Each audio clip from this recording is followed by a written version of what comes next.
মধ্যপ্রাচ্যের আকাশে এখন আর কেবল মিসাইলের গর্জন নয়, পর্দার আড়ালে শুরু হয়েছে এক অদৃশ্য সিগন্যাল যুদ্ধ। যে অঞ্চলে কয়েক দশক ধরে পেন্টাগনের ছিল একচ্ছত্র আধিপত্য, সেখানে আজ রাশিয়ার গোয়েন্দা চোখ আর চীনের প্রযুক্তিগত প্রাচীর দণ্ডায়মান। আপনারা কি জানেন ইরানের ছোড়া ড্রোনগুলো কিভাবে নিখুঁতভাবে মার্কিন ঘাঁটির অন্দরমহল খুঁজে পাচ্ছে, কিংবা কেন আমেরিকার গর্বের F-35 স্টেলেথ বিমানগুলো এখন আর রাডারের কাছে অদৃশ্য নয়? আজকের খবর সংযোগের বিশেষ বিশ্লেষণে আমরা উন্মোচন করব পুতিন এবং জিনপিং এর সেই মাস্টার স্ট্রোক, যা মধ্যপ্রাচ্যে যুক্তরাষ্ট্র ও ইসরায়েলকে এক নজিরবিহীন অন্ধকারের দিকে ঠেলে দিয়েছে। তেহরান থেকে তেল আবিব, ওয়াশিংটন থেকে মস্কো, ভূ রাজনীতির এই ভয়ঙ্কর দাবার চাল বুঝতে ভিডিওটি শেষ পর্যন্ত দেখুন। সাথে আছে আমি কাজল হায়দার। চলুন গভীরে যাওয়া যাক।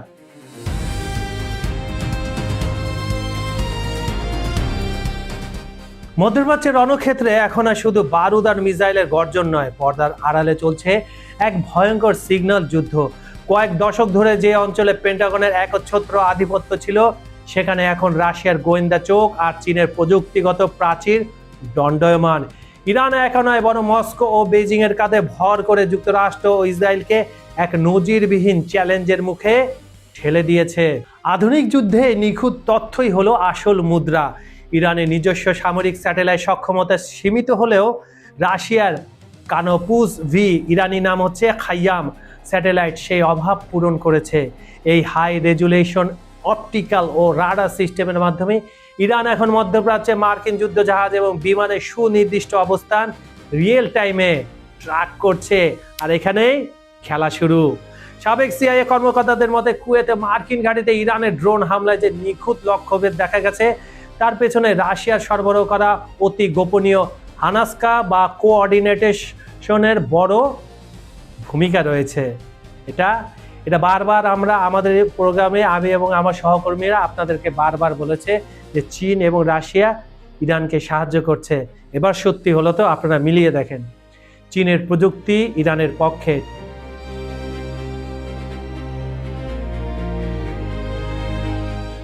চীনের ভূমিকা এখানে আরো সুদূর প্রসারী।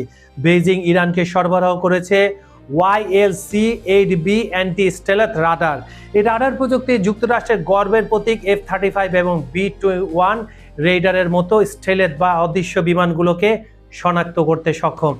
এছাড়া ইরান তার সামরিক নেভিগেশন সিস্টেমকে মার্কিন জিপিএস থেকে সরিয়ে চীনের এনক্রিপ্টেড বেইউডো 3 ব্যবস্থায় নিয়ে গেছে, যা পেন্টাগনের জন্য এক বড় দুশ্চিন্তার কারণ। সবচেয়ে ভীতি জাগানি তথ্য হলো ইরানের হাতে আসতে যাওয়া চীনা CM-30T সুপারসনিক মিসাইল। ম্যাক 3 গতিতে ধাবমান এই ক্ষেপণাস্ত্রগুলো ক্যারিয়ার কিলার হিসাবে সুপরিচিত। বর্তমানে উপসাগরীয় অঞ্চলে মোতায়েনে থাকা মার্কিন বিমানবাহী রণতরী USS আব্রাহাম লিঙ্কন বা জেরার্ড আর ফোর্ড এখন এই বিধ্বংসী অস্ত্রের রেঞ্জের ভেতরে।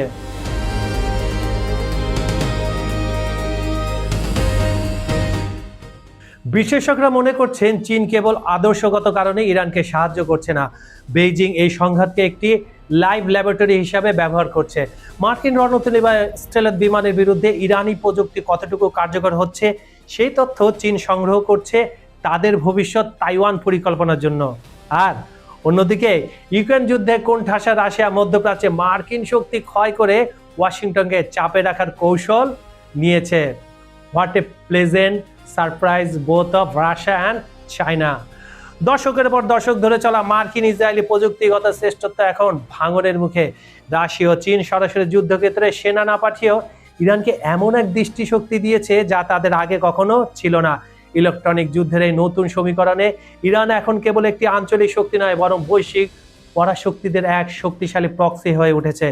যুক্তরাষ্ট্র ইসরায়েলের জন্য এখন সবচেয়ে বড় চ্যালেঞ্জ হলো ইরান যখন ট্রিগার চাপবে তখন যেন তারা অন্তত অন্ধ না থাকে।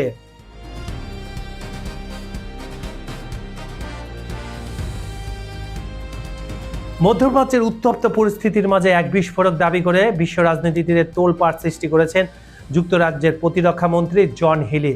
তার মতে যুক্তরাষ্ট্র ও ইসরায়েলের বিরুদ্ধে ইরানের সাম্প্রতিক ড্রোন হামলার কৌশলের পেছনে রয়েছে রাশিয়ার প্রেসিডেন্ট ভ্লাদিমির পুতিনের গোপন হাত। সম্প্রতি সাইপ্রাসে ব্রিটিশ বিমান ঘাঁটিতে আঘাত হানা একটি ইরানি ড্রোন জব্দ করেছে যুক্তরাজ্য। বর্তমানে লন্ডনের সামরিক সদর দপ্তরে সে ড্রোনের প্রতিটি যন্ত্রাংশ নিবিড়ভাবে পরীক্ষা করা হচ্ছে। ব্রিটিশ গোয়েন্দাদের ধারণা এই ড্রোনে রাশিয়ার উন্নত প্রযুক্তি বা বিদেশি কোনো গোপন যন্ত্রাংশ ব্যবহৃত হয়েছে। জন হিলি স্পষ্ট জানিয়েছেন, তদন্তে রাশিয়ার সংশ্লিষ্টতার প্রমাণ পাওয়া গেলে তা বিশ্ববাসীর সামনে উন্মোচন করা হবে। উন্মোচনের দরকার নেই, পুতিন সরাসরি সাহায্য করছে। যখনই মোস্তফা খামেনিকে সে সমর্থন জানালো, এটা এই বোকা পশ্চিমাদের বোঝা উচিত ছিল।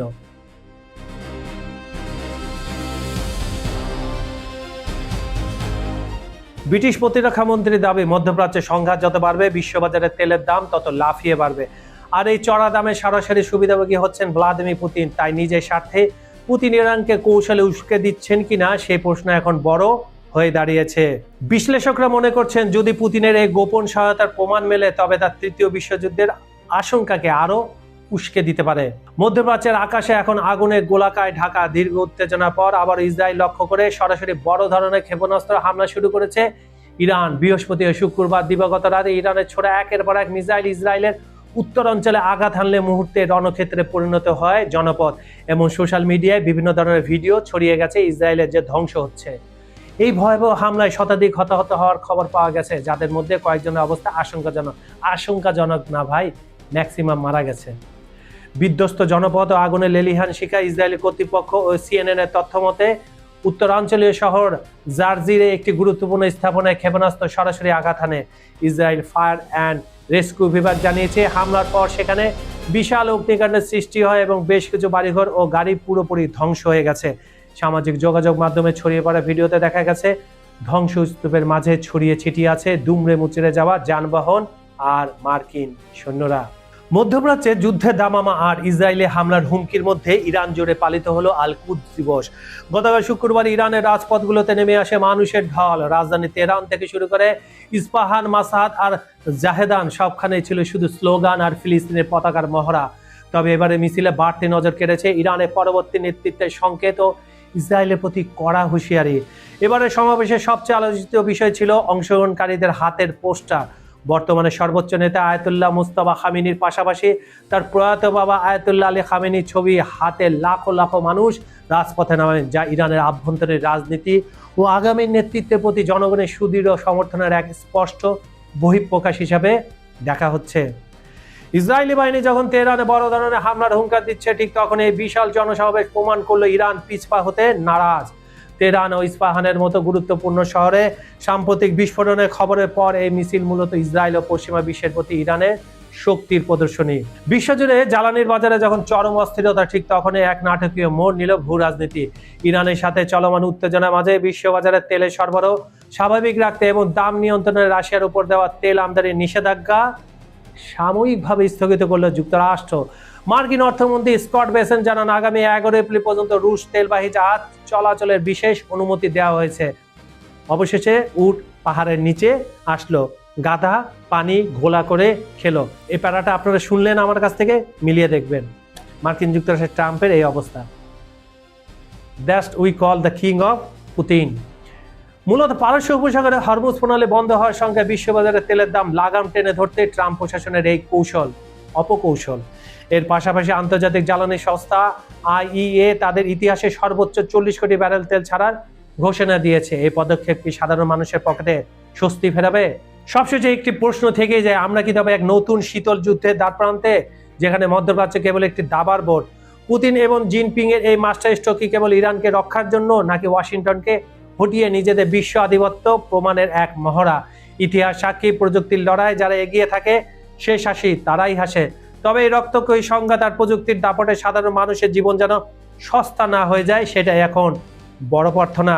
আপনার কি মনে হয়? জি বন্ধুরা, আপনাকে বলছি, আপনাদের বলছি, পুতিন জিনপিং এর এই জোট কি সত্যি মধ্যপ্রাচ্যের যুক্তরাষ্ট্রের কয়েক দশকের সাম্রাজ্য ধুলোয় মিশিয়ে দেবে, নাকি ট্রাম্পের নতুন চাল পরিস্থিতিকে আরো ভয়াবহ যুদ্ধের দিকে নিয়ে যাবে? আপনার যুক্তিপূর্ণ মতামত নিচে কমেন্ট বক্সে লিখে জানান। আপনাদের প্রত্যেকের বিশ্লেষণ আমরা গুরুত্ব দিয়ে পড়ে থাকি। ভিডিওটি গুরুত্বপূর্ণ মনে হলে শেয়ার করে অন্যদেরও জানার সুযোগ করে দিন। দেশে কিংবা প্রবাসে যে যেখান থেকে আমাদের সাথে ছিলেন সবাইকে অসংখ্য ধন্যবাদ। নিয়মিত আপডেট পেতে খবর সংযোগের সাথেই থাকুন। আজ এই পর্যন্ত আমি কাজল হায়দার বিদায় নিচ্ছি। দেখা হবে পরবর্তী বিশেষ বিশ্লেষণে। ততক্ষণ পর্যন্ত সুস্থ থাকুন, সচেতন থাকুন। আল্লাহ হাফেজ।